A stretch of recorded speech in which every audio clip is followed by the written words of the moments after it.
Bonjour à tous, que la paix soit avec vous. Donc, ce que je pense de la perspective d'avenir. Alors, déjà tout petit, on est conditionné à être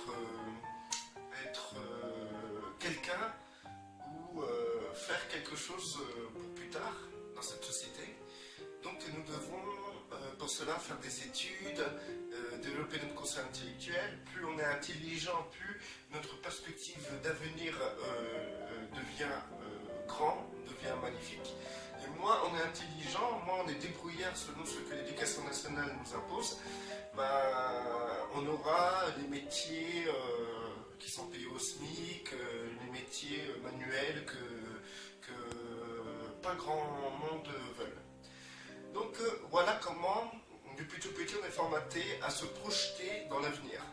Donc déjà quand on est petit, on s'identifie à un métier, je veux être policier, je veux être pompier, etc.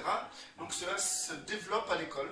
Et à l'école, on commence à vouloir être quelque chose qui est plus accessible pour chacun d'entre nous.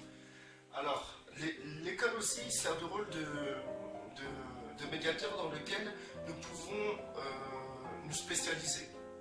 Donc, alors, à partir de ce moment-là, l'enfant ou l'adolescent commencera à mieux s'orienter.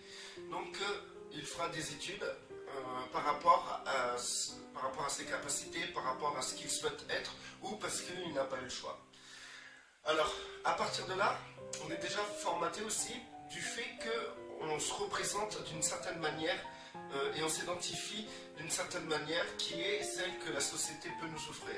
Si la société peut offrir aux gens d'être ouvriers, d'être maçon, d'être pompier, d'être policier, c'est des portes qui s'ouvrent pour chacun d'entre nous. On ne peut pas être ce que la société ne nous offre pas. Voilà. Donc, à partir de là, notre pensée est déjà limitée, notre perspective d'avenir est déjà programmée. Là où il y a un problème, c'est qu'il y a des gens qui échouent et qui deviennent chômeurs, qui n'ont pas de qualification, de diplôme, etc. Donc ils prennent ce qu'ils viennent et ils sont presque obligés à être ce qu'ils n'ont pas souhaité être.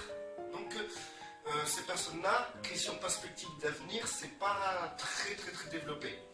Maintenant, dans cette perspective d'avenir, ce n'est pas seulement professionnel, mais dans les métiers que les personnes choisiront, il y aura le financement. Le financement permettra à la personne de pouvoir s'installer socialement, de pouvoir avoir des biens matériels, de réussir dans cette société.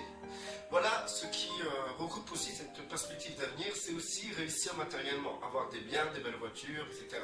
Une famille, des enfants qui font de grandes études, cela coûte beaucoup d'argent. Donc la perspective d'avenir des gens sont très limitées par rapport à ce que la société peut offrir.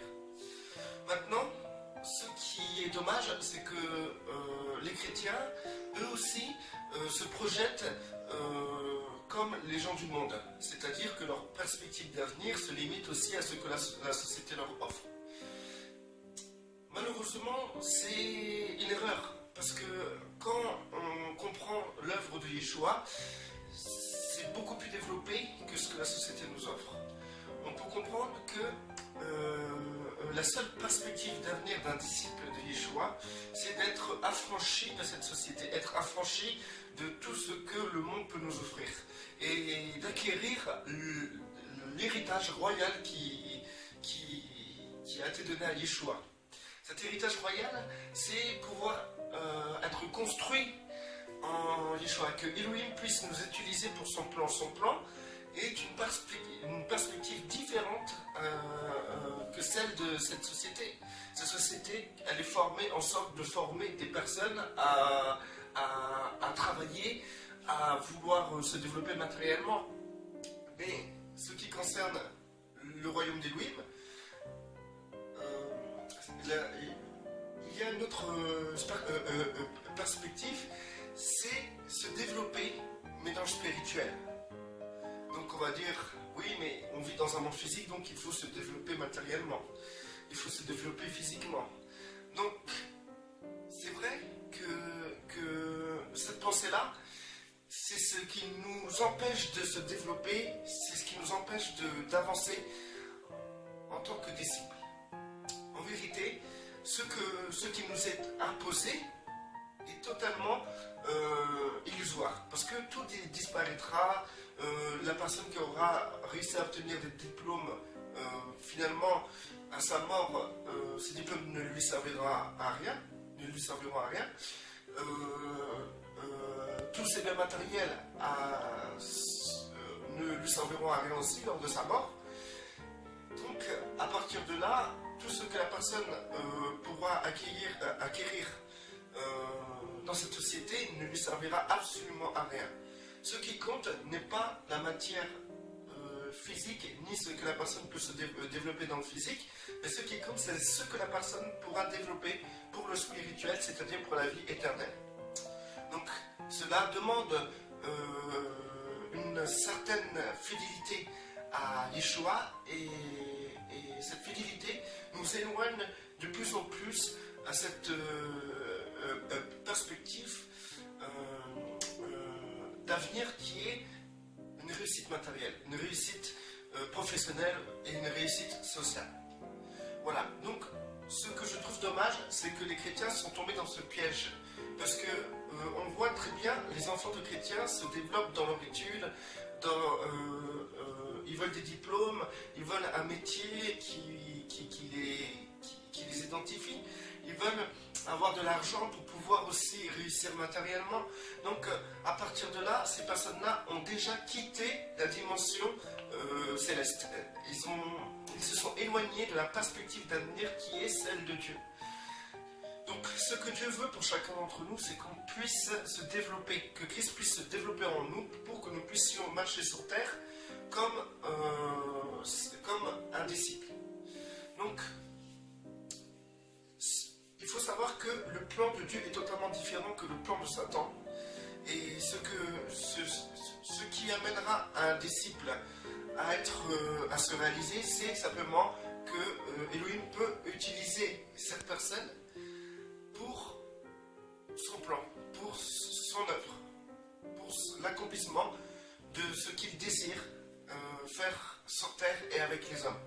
Donc, le chrétien, le disciple, a une seule perspective d'avenir, c'est ressembler à Yeshua, à faire comme Yeshua a fait lorsqu'il était sur terre. Parce que bon, Yeshua sur terre a été fidèle au Père. Donc il a avancé, il s'est développé en Elohim. Elohim s'est développé en lui. Et il a fait la volonté du Père. Partout où il allait, il faisait la volonté du Père. Et c'est ce que le disciple est appelé à faire. Donc, pour cela, il y aura une séparation entre la perspective d'avenir qui est celle que la société peut offrir et la perspective d'avenir qui est celle qui consiste à accomplir le plan de Dieu sur terre. Donc, en tant que chrétien, c'est à vous de choisir. Vous voulez quelle perspective d'avenir? Celle que la société vous offre ou celle que Elohim vous offre? Parce qu'elles sont totalement opposées. Que Dieu vous donne de comprendre ce que j'essaye de vous expliquer. Et si vous avez compris, je vous souhaite vraiment et tout de désirer la volonté de Dieu, de désirer de vous projeter dans l'avenir par rapport au plan de Dieu et non par rapport au plan de cette société, et de vous identifier en Yeshua. Si vous êtes disciple de Yeshua, c'est que vous serez appelé à faire comme Yeshua a fait sur terre, et non comme les gens du monde veulent se réaliser. Voilà, que la paix de Dieu soit sur vous, que celui qui est béni reste béni, que celui qui n'est pas béni, qu'il soit béni.